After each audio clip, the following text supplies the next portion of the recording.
लड़की की दर्द भरी कहानी। आरती बचपन से ही पढ़ने में बहुत कमज़ोर थी। उसका शरीर का रंग सांवला था, चेहरे का डिजाइन कुछ खास नहीं था। औरों पे अपेक्षा भगवान उसके दांतों में भी बनावट अच्छा नहीं दिए थे। आरती का चेहरा अच्छा न होने के कारण स्कूल में बच्चा अक्सर उसे चिढ़ाते रहते थे। कोई आरती का फ्रेंड बनने के लिए तैयार नहीं था। जब आरती अपने गांव के गलियों से गुजरती थी, बगल में खड़े लोग भी अपना मुंह फेर लेते थे। आरती को इस बात से बहुत ज़्यादा पीड़ा होता था। वह यह नहीं समझ पा रही थी क्योंकि वह बहुत छोटी बच्ची थी। आखिर बात क्या है, हमारे चेहरे को देखकर लोग अपना मुंह क्यों छुपा लेते हैं। आरती जब स्कूल से घर वापस आती थी तब अपने माँ से यही सवाल करती थी कि माँ, जब हम अपने स्कूल से घर आते हूँ तो लोग हमें ऐसे क्यों देखते हैं और स्कूल में भी हमसे कोई बात नहीं करता है। हमारा कोई फ्रेंड भी नहीं बन रहा है, अतः हमसे कोई बातचीत भी नहीं करता है। इतना बात सुनकर आरती की माँ की आंख में आंसू आ गया। वह फपक फपक कर रोने लगी, लेकिन अपनी बिटिया को यह नहीं समझा पा रही थी कि तुमसे लोग इतना घृणा क्यों करते हैं। माँ आरती से बहुत ज़्यादा प्यार करती थी। गली मोहल्ले में आरती को जब लोग मनहूस बोला करते थे, आरती की माँ कड़ी शब्दों में जवाब दे देती थी। आरती की माँ अपने कलेजे के टुकड़े को हर वक्त अपने साथ में रखती थी और जो भी उसे बोलता था उसके बदले में जवाब देती थी।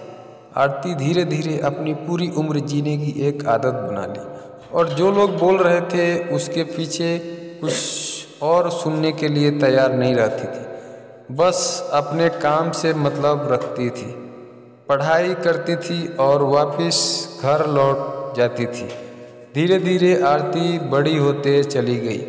जब उसका उम्र शादी करने लायक हो गया था, अब उसके पापा लड़का खोजने के लिए एक गांव से दूसरे गांव में जाने लगे। लेकिन जो भी लड़का वाला आरती को देखने के लिए आता था वह बिना पसंद किए ही लौट जाता था। ऐसे बहुत बार हुआ। अब बहुत दिक्कत होने लगा आरती को शादी करने में। आरती के पापा भी थक चुके थे लड़का खोजते खोजते। ऐसा कोई गांव नहीं था जिस गांव में आरती के पिता लड़का खोजने के लिए नहीं गए थे। अब आरती के पापा भी गुस्से में आकर आरती को मनहूस बोलना चालू कर दिया। लेकिन माँ तो एक ऐसी थी जो सभी लोगों को समझाती थी और आरती के बारे में भला बुरा कहने वालों को सबक सिखाती थी। भगवान ने भी आरती के साथ बहुत ही क्रूरता मजाक किए थे। शरीर के बनावट ऐसे बना दिए थे जिसे देखकर कोई भी लड़का वाला पसंद ही नहीं करता था। आरती भी इस बात को लेकर चिंता कर रही थी कि पापा हमारे लिए इतना दूर दूर तक जाते हैं लड़का देखने के लिए, लेकिन हमें कोई भी लड़का पसंद नहीं करता है। आरती अपने कामों में ज़्यादा व्यस्त रहती थी। वह खाना बनाने में भी बहुत ज़्यादा समय देती थी। आरती की खाना बनाने में बहुत ज़्यादा मज़ा आता था। आरती ने बहुत सारे खाना बनाने की रेसिपी के बारे में जानकारी हासिल कर ली थी। इसके लिए उसने किताबें, रेडियो, टीवी चैनल पर देख ली थी। आरती के द्वारा बनाया गया खाना बहुत स्वादिष्ट और टेस्टी होता था। आरती की तारीफ उसके चेहरे से कोई नहीं करता था, लेकिन उसकी खाना बनाने का जो तरीका था, उसके खाने में जो स्वाद था, उसे हर कोई तारीफ करता था। खाना बनाने में आरती के जितने भी आजू बाजू की औरतें थीं, उन सभी औरतों में बहुत ज़्यादा फेमस हो गई थी। जिस औरत को लगता था कि आज कुछ नया खाना बनाना है, कुछ नया आइडिया इसमें टेस्टी लाना है, तो औरत आरती के पास जाकर जानकारी लेती थी। बहुत सारे औरत यह भी सोचती थी कि आरती के द्वारा बनाए गए खाना को हम सीख लें, लेकिन यह उन सभी के बस की बात नहीं था। आरती के हाथ में ऐसा टाइमिंग जादू था जो आरती के इस कला को कोई सीख नहीं पाया। आरती का जीवन और उसका लाइफ चक्र उतार चढ़ाव में कटता रहता था। माता पिता और रिश्तेदार बहुत कोशिश कर रहे थे कि आरती की कहीं न कहीं शादी हो जाए। बहुत कोशिश के बाद माँ पापा ने एक लड़का वाले को मना लिया था। वे सब आरती को देखने के लिए घर पर आने वाले थे। आरती को इस बात की खबर लग जाती है कि हमारी शादी होने वाला है। आरती दुखी हो जाती है और गुस्सा करने लगती है। और आरती रोती हुई कहने लगती है कि आप सब इतना सारे लड़के वालों को देखने के लिए बुलाते हो, लेकिन कोई हमें पसंद नहीं करता है और जो भी आता है हमारी मजाक बनाकर चला जाता है।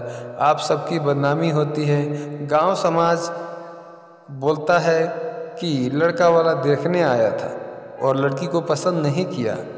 गांव वाले भी कहते हैं कि पता ना उसके मम्मी पापा कैसे उसको जन्म दिए हैं इस मनहूस को कि कहीं शादी ठीक नहीं हो रहा है।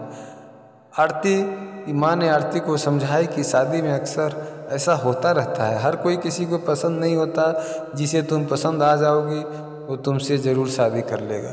तुम अपना ख्याल रखो, तुम अपने घर पर ध्यान दो, अपने आप पर ध्यान दो।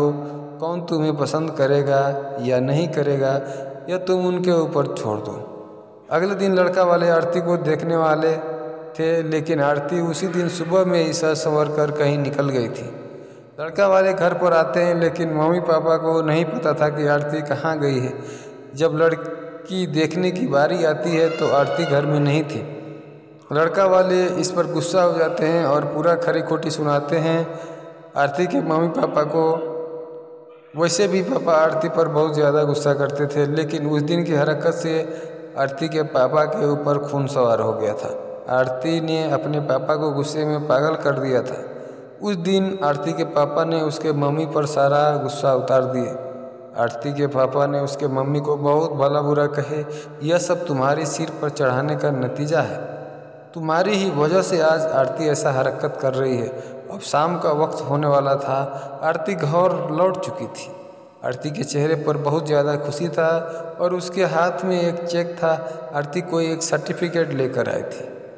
आरती ने अपने उपलब्धि के बारे में अपनी मम्मी से कुछ बोलने वाली ही थी कि इस बीच आरती की मम्मी ने उसको खरी खोटी सुनाना शुरू कर दिया। उसकी मम्मी ने आरती को इतना खरी खोटी सुनाई कि आरती सपनों में भी यह नहीं सोच पाती कि मम्मी आज हमें इतना भला बुरा बोलेगी।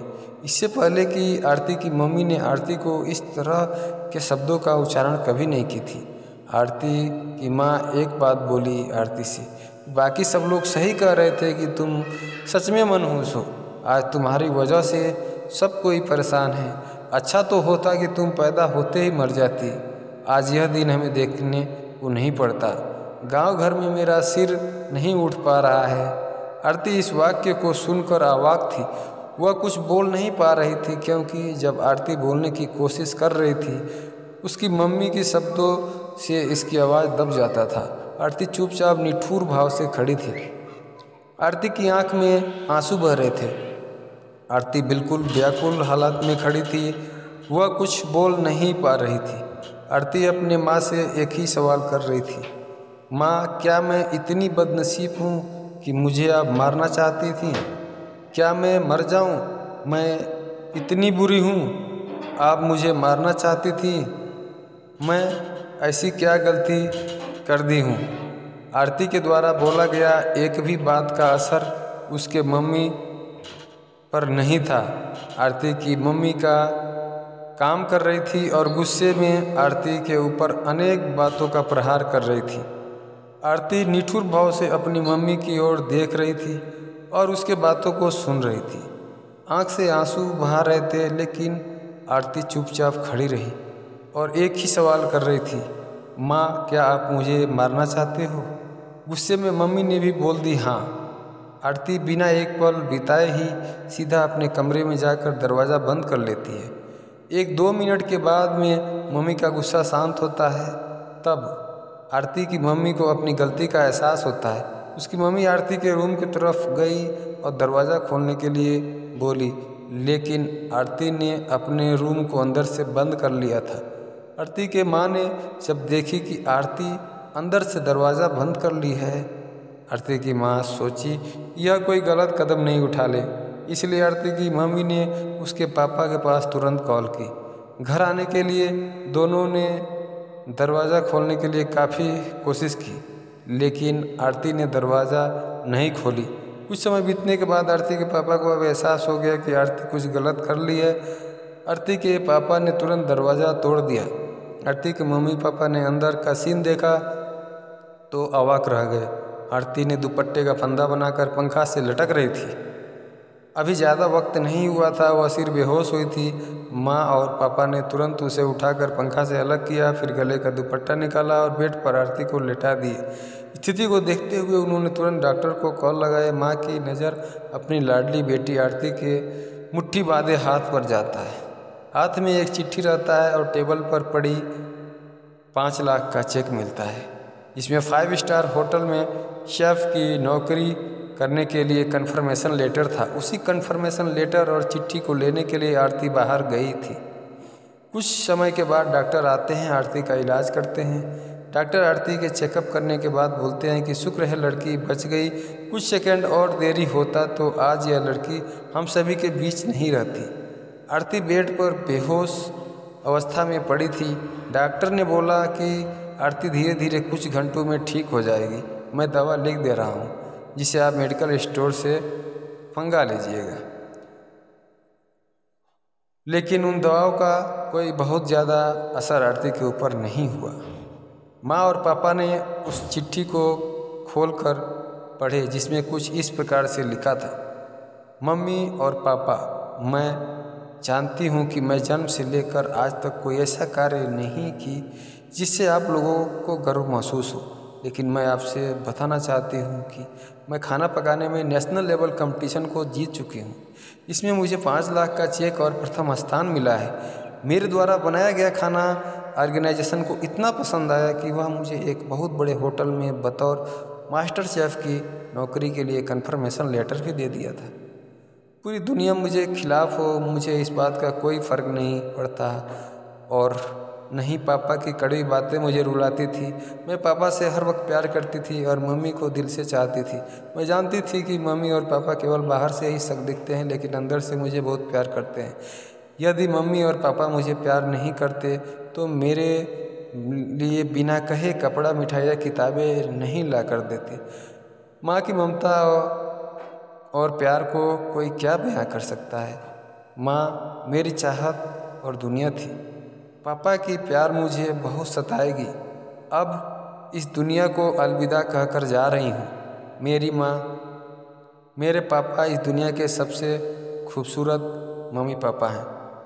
मैं जानती हूँ कि आपने कभी न कभी भगवान से प्रार्थना जरूर की होंगे कि अगले जन्म में मेरे को ऐसे औलाद मत दीजिएगा, लेकिन मैं भी भगवान से प्रार्थना करती थी अगले जन्म में क्या 7 जन्मों तक मुझे आप जैसे ही मम्मी पापा मिले, और आज यही प्रार्थना कर रही हूँ।